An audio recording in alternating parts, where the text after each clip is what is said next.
Masanya sudah tiba, kumpul semua tenaga. Kita mesti marah hingga BN berjaya.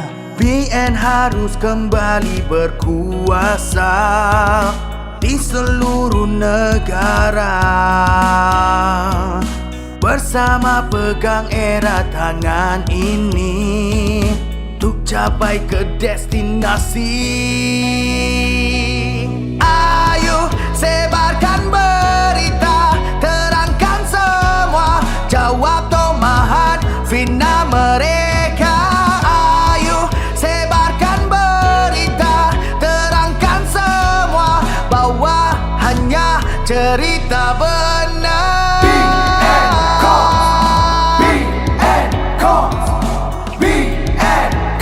Kejayaan bakal menjelma.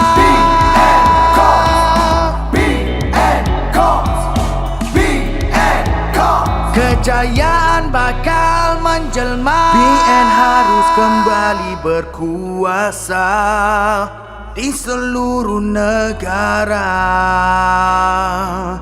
Bersama pegang erat tangan ini untuk capai ke destinasi. Ayo sebarkan berita, terangkan semua, jawab tomahat fitnah mereka.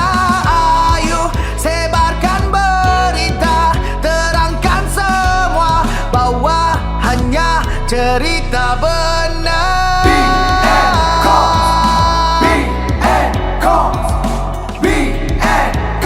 Kejayaan bakal menjelma.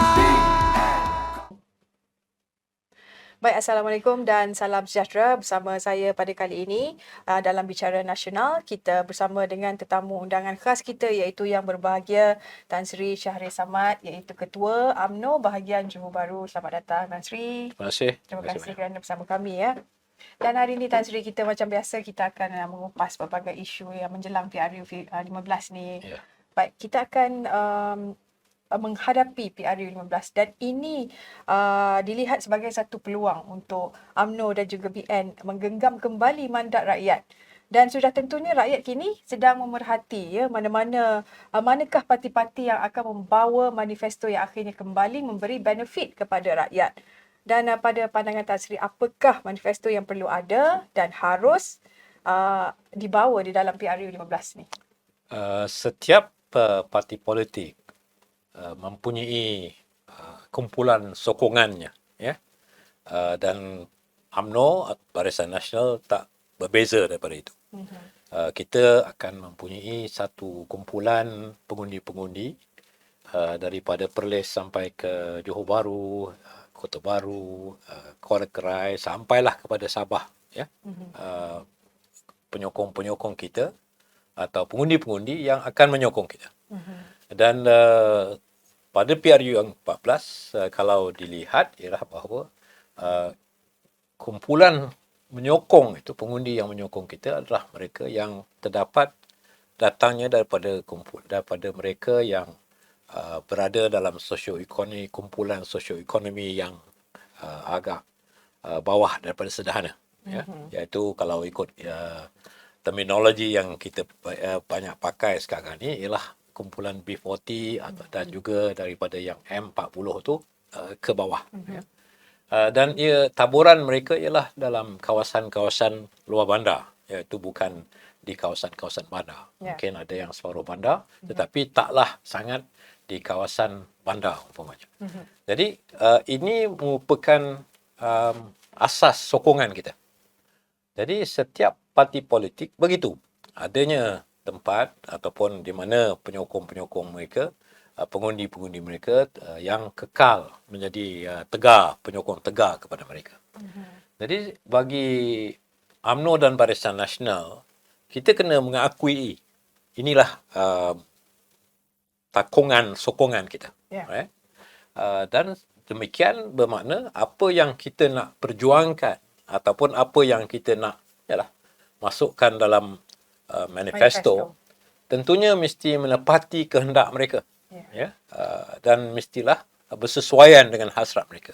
Selama ini mereka yang menyokong kita Dan sebab itu haruslah kita membawa perjuangan ataupun gambaran dan juga rancangan yang akan membawa sokongan mereka diterjemahkan kepada kemenangan bagi parti kita. Dan masyarakat ini atau takungan pengundi ini akan menunggu, benar-benar menunggu kita. Jadi sebab itu kalau pada menunggu apa yang menunggu akan dibawa kepada apa mereka, yang kita ya? nak bawa kepada mereka pada PRU yang ke-15. Ya. Jadi kalau kita lari daripada mereka, ya, dan kita cuba pula nak mengejar kumpulan yang tak pun menyokong kita, ya, dan kita ingin seolah menjadi sebuah parti yang boleh diterima ramai, kan, ataupun boleh dikatakan sesuai untuk semua dan sebagainya. Ianya akan meletakkan kita dalam keadaan yang bahaya. Kerana yang mustahak ialah bahawa dengan mendapat sokongan mereka dan merangkakan dasar-dasar dan strategi bila kita menjadi kerajaan, balik kembali sebagai kerajaan, bermakna kita akan membawa kepada satu kestabilan pula. Pasal inilah kumpulan yang boleh membawa kepada kestabilan. Mereka tidak menuntut kepada terlalu yang perkara-perkara yang luar biasa, ya. Dan itulah yang berlaku pada PRU ke-14, bahawa parti pembangkang ketiga itu, Pakatan Harapan, berikhtiar untuk menghakiskan sokongan terhadap kita daripada kumpulan ini. Umpamanya saya ambil contoh apa yang mereka gunakan dalam PRU ke-14, dalam manifesto mereka. Mereka dalam buku harapan mereka menyatakan tentang falsafah politik atau falsafah pentadbiran mereka. Ya, mereka mengatakan bahawa terangkum di dalam falsafah mereka ialah maqasid syariah.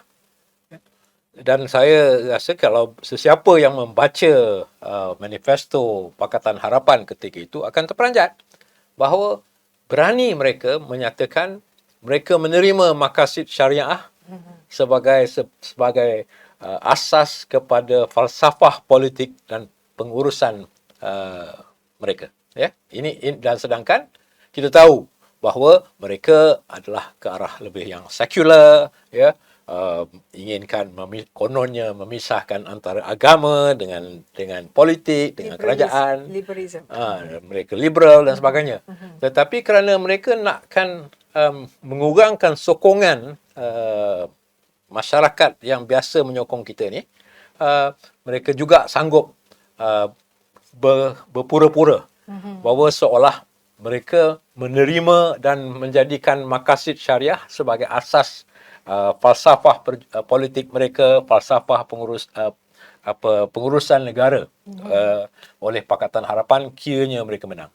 Dan saya jangka mesti ada daripada kalangan masyarakat yang biasa menyokong kita yang menerima, ya, terbaca, oh, ini Pakatan Harapan menerima maqasid syariah sebagai asas pengurusan negara, ya. Inilah maknanya satu yang baik, kan. Sedangkan bagi kita maqasid syariah itu memang sudah pun menjadi falsafah politik, falsafah pentadbiran dan pengurusan negara oleh Barisan Nasional, ya.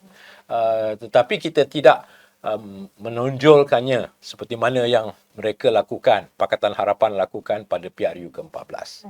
Jadi bila kita balik semula kepada PRU ke-15, yang ada bagi pihak kita ialah mereka yang berpura-pura kononnya menjadikan maqasid syariah itu sebagai asas pentadbiran, falsafah pentadbiran negara, ya, akhirnya terbukti bahawa ia hanya kepuraan, ya, dan dan ini yang menjadi sebabnya mengapa kalau setiap PRK selepas PRU ke-14 bermula daripada Cameron Highlands, ya, adanya penolakan kepada Pakatan Harapan, ya.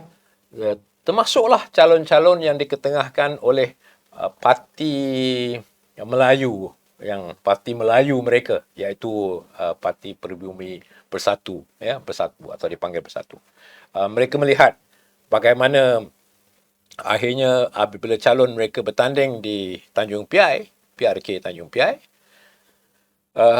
penolakan terhadap mereka daripada pengundi-pengundi biasa kita, iaitu orang Melayu, pengundi Melayu, ialah begitu hebat. Dan mereka sedar bahawa kepuraan mereka kononnya bersama menerima pakai, terangkum dalam dasar mereka, dalam falsafah mereka, maqasid syariah itu ianya satu kepuraan. Ya? Dan sebab itu akhirnya kita lihat bahawa daripada Tanjung Piai, Kimanis, terbawa kepada pilihan raya kecil yang lain, setelah berlakunya langkah Sheraton apabila berpecahnya Pakatan Harapan, hingga kepada PRN Negeri Melaka dan juga PRN Johor, Barisan Nasional dan UMNO mendapat sokongan yang kuat dan berjaya di dalam pilihan raya negeri yang diadakan bagi Melaka dan juga bagi Johor. Jadi pertamanya imej kita sudah berubah banyak juga, ya. Kalau dulu saya lihat orang mengatakan pemuda UMNO ni inilah kumpulan orang politik UMNO yang berbicara tentang soal kontrak, soal projek dan sebagainya, ya. Tetapi apabila berlakunya PRK Cameron Highlands, kita melihat pemimpin-pemimpin muda dan ahli-ahli UMNO dan Barisan Nasional ketika itu sanggup berkemah, sanggup berduduk berjaga dan sanggup mengedah hutan dan sebagainya. Dan maknanya mereka bukanlah hanya terfikir ataupun terfikir hanya untuk kontrak. Kalau politik untuk kontrak, politik untuk kekayaan dan kemewahan. Jadi perubahan itu sudah berlaku. Dan saya melihat juga bagaimana perubahan itu sampai ke hari ini sudah ditambahkan juga dengan pendekatan UMNO melalui pemimpin muda kita, ya. Kumpulan-kumpulan pengundi seperti pekerja-pekerja, ya. Dan ini satu yang baik, bahawa kita menunjukkan bahawa kita ni bukanlah sebuah parti yang menyokong kepada mereka yang kaya ataupun sokong kepada establishment sahaja, tetapi juga ada unsur-unsur atau sikap anti-establishment, yang agak radikal, ya, yang memang selama ni pun memang ada dalam UMNO, sikap radikal itu. Dan ini saya rasa membawa kepada imej bahawa UMNO itu sebenarnya dan melalui Barisan Nasional juga sudah berubah dan berbeza sangat dengan keadaan kita pada PRU ke-14. Baik, Tan Sri, saya suka mendengar Tan Sri menyebut tentang imej tadi, ya. UMNO adalah sebuah parti politik yang tertua lah dalam negara. Ianya telah melalui pelbagai ups and downs sepanjang perjalanannya. Sebagai veteran UMNO, jika Tan Sri diberi peluang, apakah perkara yang Tan Sri mahu ubah di dalam UMNO? Adakah UMNO perlukan modernisasi dan juga perubahan yang dinamik, atau UMNO lebih senang dengan gaya sekarang? Apa pandangan? Kita sudah pun adanya perubahan, dah ada pun kelihatan perubahan itu. Kita tak boleh elak daripada menjadi sebuah parti politik, ya. Kita bukan apabila ditubuh umpamanya ialah datangnya daripada latar belakang yang kononnya memelihara status quo, bukan, ya. Pasal UMNO ditubuhkan pada 1946 dengan tujuan untuk berlawan dengan cadangan status quo yang dibawa oleh pemerintah, iaitu penjajah ketika itu. Maknanya kita tahu apa yang kita hendak dan kita sanggup berlawan dan berhadapan dengan kuasa penjajah yang paling kuat paling kuat iaitu British ketika itu ya.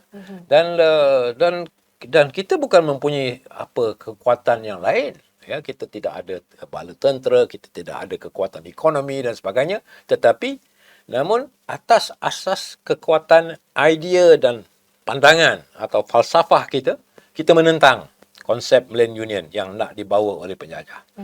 Maknanya kita ni radikal juga kan. Kita berani dengan berdepan dengan penjajah. Jadi itu bukan makna UMNO ni kalau orang kuat atau kumpulan yang kuat macam penjajah tu cakap saat kita ikut tidak. Kita ada pendirian kita sendiri. Ini asas UMNO. Dan kita letakkan kepentingan negeri kita, negara kita ya, dan bangsa kita dan agama kita di hadapan dan menolak apa yang nak dibawa oleh penjajah. Jadi kalau kita bermula dengan begitu, bermakna kita ni bukanlah sangat parti establishment ya, dan kita ada elemen-elemen anti-establishment di dalam DNA UMNO itu.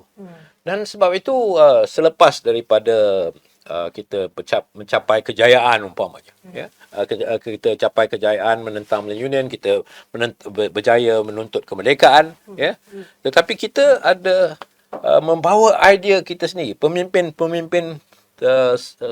kita dahulu ya, membawa idea yang lagi radikal ya. Umpamanya kita berjaya untuk membawa apa yang dipanggil sebagai penyusunan semula tanah ya, reformasi tanah. Reformasi tanah merupakan satu idea yang dibawa oleh puak sosialis dikatakan kan. Tetapi dari segi itu ketika itu selalunya reformasi tanah yang nak dicapai mungkin melalui revolusi, iaitu menentang kumpulan bangsawan dan kumpulan pemilik tanah dan sebagainya. Namun UMNO tidak merampas balik tanah yang menjadi milik syarikat-syarikat orang penjajah ya, yang sudah pun mengusahakan tanah itu. Malahan kita mencari ataupun ingin mencapai matlamat daripada reformasi tanah, iaitu tanah bagi mereka orang yang miskin ya. Dan ini dilakukan oleh Allahyarham Tun Abdul Razak, pemimpin-pemimpin kita dahulu melalui Felda ya.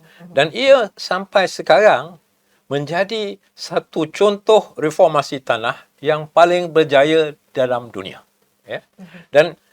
Dan kita lakukan itu dengan UMNO, pemimpin-pemimpin UMNO berjaya melakukan itu ya, dengan tanpa menggugat keadaan dari segi pemilik pemodal-pemodal, kepentingan pemodal-pemodal. Yang itu dilakukan kemudian ya, apabila sudah kita berjaya mengumpulkan modal, umpamanya kita tubuhkan PNB kan, kita mengumpulkan modal masyarakat Melayu di dalam dunia saham dan equity. Jadi kita pula bergerak ke arah mengambil balik syarikat-syarikat yang mempunyai harta-harta kita ini. Jadi itu pun juga boleh orang putih kata ini backdoor nationalisation ya. Tetapi kita lakukan mengikut kaedah pasar ya, pasaran, iaitu market, ikut sistem market, ikut bursa saham dan sebagainya, ikut undang-undang ya. Jadi maknanya semuanya ini antara daripada Felda sampaikan kepada mengambil balik syarikat-syarikat yang menguasai harta kita ya. Ini merupakan radikal, perkara yang radikal, yang anti-establishment ya. Dan ini yang dibawa oleh UMNO. Jadi tradisi ataupun dalam DNA UMNO itu memang adanya yang yang boleh dikatakan radikal dan anti-establishment. Dan sepatutnya lah kita tak payah nak rasa malu kononnya kita ni mesti menjadi parti establishment, right? Kita kena ikut ini kaedah ini, kita kena hormat semua pihak. Tapi asalkan ianya menepati dengan undang-undang. Sebab itu dalam kita nak berjalan ke hadapan lagi jauh lagi perjalanan kita ni. PRU 15 hanya satu tapak ke arah itu. Lepas tu ada PRU 16 ya, tiap-tiap 5 tahun akan berlaku. UMNO kena bergerak menjadi sebuah parti politik yang moden. Ya. Seperti mana kita moden pada tahun 1946, kita mesti terus menjadi moden pada tahun 2022. Maksud Tan Sri, kita tidak boleh lagi merasakan kita ni adalah parti kerajaan. Tepat. Ya. Iaitu sebenarnya kita ni bila kita dah terlalu lama menjadi kerajaan, kita rasa kita ni parti kerajaan kan. Kita bergantung kesemuanya kepada kerajaan. Kita bila nak buat perancangan ekonomi, kita kata kita ada EPU, kita nakkan buatkan komunikasi, kita kata kita ada RTM kan. Kita nakkan intelligence ataupun maklumat, kita ada polis dan a special branch. Jadi kita tak boleh begitu ya, pasal kerajaan itu ialah pentadbiran awam. Ya, pentadbiran awam melaksanakan dasar yang kita nak. Jadi kalau kita tak tahu apa dasar yang kita nak, dan tentunya pentadbiran awam akan merasakan, tentunya kita ikut je lah kan. Dia UMNO ni akan ikut. Jadi sebab itu UMNO harus sedar, seperti saya katakan, takungan sokongannya, penyokong-penyokongnya datang daripada mana? Siapa penyokong-penyokongnya kan? Dia punya electoral base dia kan, voter base dia. Kedua, UMNO juga dan Barisan Nasional juga mesti ada falsafah politiknya, iaitu ataupun ideologinya. Ya, kalau dikatakan agama, bangsa dan negara, apa yang dimaksudkannya? Kita ni konservatif kerana kita pertahankan perlembagaan. Okey, tetapi ke arah kehadapan kita pula dan juga semenjak daripada merdeka, kita pula menunjukkan sifat-sifat progresif kita.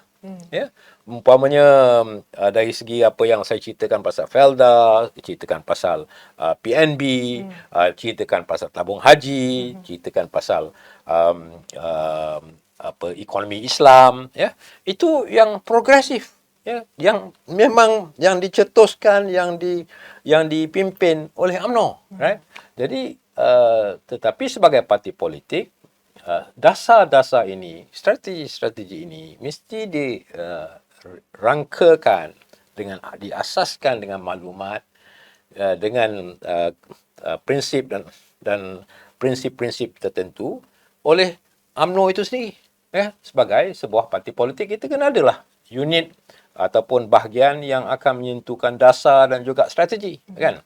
Dan kita ada juga, mesti ada, seperti sekarang yang ada sekarang lah, BNCOM umpamanya. Kita ada unit atau bahagian komunikasinya. Dan kita mesti ada juga bahagian kita yang mencari maklumat, intelligence dan sebagainya. Jadi barulah kita tidak terlalu bergantung segala-galanya kepada kerajaan. Right? Dan sebab itu saya lihat bila kita kalah pada PRU ke-14 dan tak mempunyai tidak ada lagi hubung kait dengan kerajaan. Maka inilah peluang untuk kita. Jadi sebab itu saya nampak memang pada selepas PRU ke-14 bahawa kepada hari ini menjelangnya PRU 15, UMNO sudah pun menunjuk kebolehannya untuk berubah. Ya. Kurang-kurangnya kumpulan pemimpin yang kita tawarkan tentunya lebih apa orang kata pelbagai kan. Dari segi umurnya yang muda-muda, daripada wajah-wajah baru semua wajah baru, orang baru dan sebagainya. Tak ada pula sampai macam parti yang lain, dia yang sudah bertanding parlimen, bertanding lagi Dewan Undangan Negeri. Umpamanya kata di Johor tu, dan juga apa yang berlaku di Melaka, di Melaka umpamanya pemimpin PKR, ahli parlimen turun bertanding state, ya, Dewan Undangan Negeri. Maknanya dia ni tak cukup orang lah, tak ada kepimpinan lah, ketandusan kan. Mas Emeriati, menteri bertanding bertanding Dewan Undangan Negeri. Apa hal ni kan? Tak pernah, UMNO tak perlu buat begitu kan. Itu di Melaka. Begitu juga di Johor. Salahuddin Ayub, dia ahli parlimen, bertanding state lagi. Apa hal ni? Mahyudin, kurang dia dia bertanding juga state kan. Jadi maknanya pada saya kekuatan UMNO tu dah boleh kita nampak, sekilas gitu je dah nampak kan, bahawa kita ni bukan ketandusan pemimpin, bukan ketandusan tokoh yang nak kita ketengahkan, bukan kita pakai orang-orang lama, orang tua. Jadi ini kelebihan kita dan kita buktikan. Dan ini yang kita nampakkan perubahan daripada UMNO. Daripada dulu begitu, ya, pun begitu dan walaupun kita ni terdesak dan diasak dan sebagainya dan menjadi parti buangkang, tapi namun kita tetap bergerak ke hadapan dan kita mempunyai barisan tokoh-tokoh yang boleh kita ketengahkan. Baik, Tan Sri, mungkin Tan Sri kita boleh rangkumkan, make it short dan padat ni, mengapa BN yang perlu dipilih dalam PRU 15? Ya, sebenarnya bendanya ialah orang kata the test is in the eating lah, proof is in the pudding kan, orang putih kata. Orang dah rasa semasa bawah Pakatan Harapan, orang dah rasa. Kita tengok macam mana lemahnya kepimpinan mereka, pengurusan ekonomi oleh mereka. Walaupun pemimpin mereka yang terbesar sekali, Lim Guan Eng, dijadikan Menteri Kewangan, tetapi dia gagal untuk menguruskan ekonomi, ya, menguruskan kewangan negara. Dan juga tokoh-tokoh mereka yang lain, ya, mereka gagal. Dan mereka juga yang pecah, ya. Pakatan Harapan yang berpecah sehingga membawa kepada kerajaan Tan Sri Mahyudin, ya. Dan kerajaan Tan Sri Mahyudin pun juga berpecah. Tak tahan lama. Dia terpaksa letak jawatan. Kerana dia konsep pengurusan negara berasaskan kepada perlembagaan menjadi satu perkara yang penting, kan. Jadi sebab itu kalau dah lihat kepada semua itu, pilihan yang terbaik ialah Barisan Nasional, UMNO, dengan pengalaman yang ada, kebolehan yang ada, ya. Kita ada sejarahnya, kita ada pengalamannya, dan kita ada kebolehan. Kebolehan untuk mengurus negara ini, ya. Saya ambil contoh je lah. Baru ni sebuah stesen TV3 dia buatkan forum. Datuk Johari Gani bercakap pasal bajet. Duduk sebelah Rafizi. Saya dengar tu, perhatikan, alamak, kecilnya sangat Rafizi tu. Sedangkan dia orang harapan Pakatan Harapan, ya. Orang harapan PKR, anak muda. Tetapi tidak ada kebolehan selain daripada menghasut. Bila berbahas tentang bajet, tentang aspek pembangunan negara, memang dia kalah dengan seorang bekas Menteri Kewangan daripada UMNO. Jadi kebolehan UMNO mentadbir sudah terbukti. Jadi kalau nak ambil risiko, ya, mengambil risiko dengan kononnya dengan cerita-cerita, kerana dengan hasutan, kata dengan janji itu, janji ini, maknanya kita bukanlah matang sangat, ya. Rakyat tidak dah tahu, dah merasai bahayanya mengundi secara emosi. Tetapi kalau mengundi dengan pemikiran yang waras, ya, pilihan yang tepat ialah Barisan Nasional. Baik. Terima kasih Tan Sri. Sama-sama. Baik, dengan itu kita akhiri bicara nasional untuk edisi kali ini bersama yang berbahagia Tan Sri Shahri Samad, Ketua UMNO Bahagian Johor Bahru, dan kita akan bertemu lagi dalam edisi-edisi yang lain. Dengan itu, salam hormat. Assalamualaikum. Waalaikumsalam. Come,